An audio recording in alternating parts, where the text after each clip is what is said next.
ব্যয় বৃদ্ধিজনিত মুদ্রাস্ফীতি বা খরচ বৃদ্ধিজনিত মুদ্রাস্ফীতি। উৎপাদন ব্যয় বৃদ্ধির ফলে যে মুদ্রাস্ফীতির সৃষ্টি হয় তাকে ব্যয় বৃদ্ধিজনিত মুদ্রাস্ফীতি বলা হয়। অর্থাৎ উৎপাদন খরচ, আগে যা খরচ হতো দ্রব্য উৎপাদনে, এখন তার চেয়ে খরচ বাড়ছে। এই খরচ বাড়ার কারণে পণ্যের দাম বেড়ে যাবে। এই ধরনের মুদ্রাস্ফীতিকে ব্যয় বৃদ্ধিজনিত মুদ্রাস্ফীতি বলা হয়। কি কি কারণে খরচ বাড়তে পারে? সাধারণত শ্রমিকের মজুরি বৃদ্ধি। এখন শ্রমিকের যদি মজুরি বৃদ্ধি পায় তাহলে উৎপাদন খরচ বাড়বে। আবার কাঁচামালের দাম বৃদ্ধি, কাঁচামালের দাম বৃদ্ধি পেলে উৎপাদন খরচ বাড়বে। পরিবহন ব্যয় বৃদ্ধি, মূলধনের দাম বৃদ্ধি, ব্যবস্থাপকীয় ব্যয় বৃদ্ধি ইত্যাদি ব্যয় বৃদ্ধির কারণে খরচ বৃদ্ধি পায়। আর খরচ বৃদ্ধি পেলে উৎপাদিত দ্রব্যের দামও বৃদ্ধি পায়। অর্থাৎ কোনো দ্রব্য উৎপাদনের যদি খরচ বাড়ে তাহলে ওই পণ্য বেশি দামেই বিক্রি করা লাগবে। এই যে ব্যয় বৃদ্ধির কারণে পণ্যের যে ধরনের মুদ্রাস্ফীতি দেখা দেয় সেই মুদ্রাস্ফীতিকে ব্যয় বৃদ্ধিজনিত মুদ্রাস্ফীতি বলা হয়। এই অবস্থায় সামগ্রিক চাহিদা রেখা এডি স্থির থাকলেও সামগ্রিক যোগান রেখা এএস বাম দিকে স্থানান্তরিত হয়। আমরা বিষয়টা একটু চিত্রের সাহায্যে দেখি।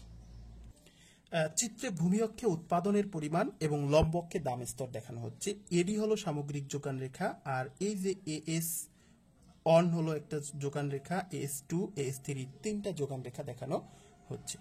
এখন চিত্র অনুযায়ী এডি রেখা সামগ্রিক যোগান রেখা, সামগ্রিক চাহিদা রেখা, এই সামগ্রিক চাহিদা রেখা এডি রেখা সামগ্রিক যোগান এএস অনকে এ বিন্দুতে ছেদ করায়। এ হলো প্রাথমিক ভারসাম্য বিন্দু, যেখানে হচ্ছে কিউ নট উৎপাদন স্তরে, দাম স্তর হচ্ছে পি নট।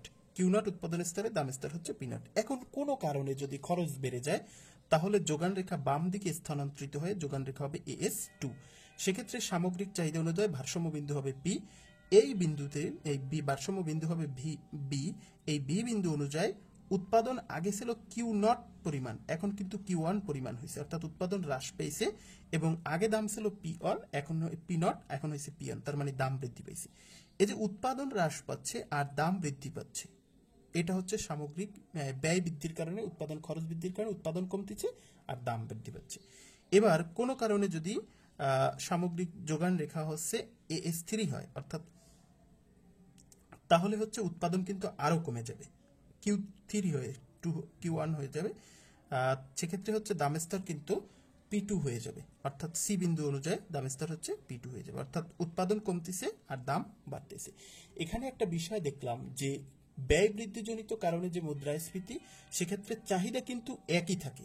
যোগান বাম দিকে রেখা বাম দিকে স্থানান্তরিত হয়, যোগান রেখা বাম দিকে স্থানান্তরিত হওয়ার ফলে একদিকে উৎপাদন কমতেছে, উৎপাদনের পরিমাণ কমতেছে, আরেকদিকে কিন্তু দাম বাড়তেছে। এটির জন্য এটা হচ্ছে খরচ বৃদ্ধির কারণে উৎপাদনও কমবে আর দামও বাড়বে, এজন্য এটা ব্যয় বৃদ্ধিজনিত মুদ্রাস্ফীতি।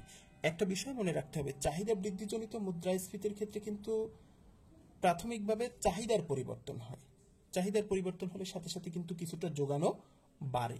কিন্তু ব্যয় বৃদ্ধিজনিত মুদ্রাস্ফীতির ক্ষেত্রে ব্যয় বাড়লে কিন্তু উৎপাদন কোনোটা মোটেও বাড়তেছে না, সে উৎপাদন মোট সম্পূর্ণটাই কমতেছে আর দাম শুধুই বাড়তেছে।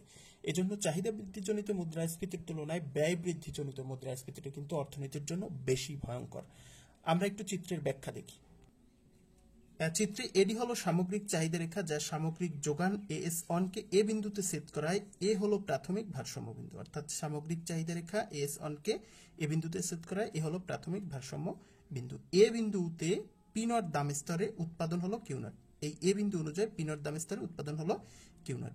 বিভিন্ন কারণে উৎপাদন খরচ বৃদ্ধি পেলে এএস রেখা বাম দিকে স্থানান্তরিত হয়ে এএস2 এবং এএস3 হবে, বাম দিকে স্থানান্তরিত হয়ে এএস2 এবং এএস3 হবে।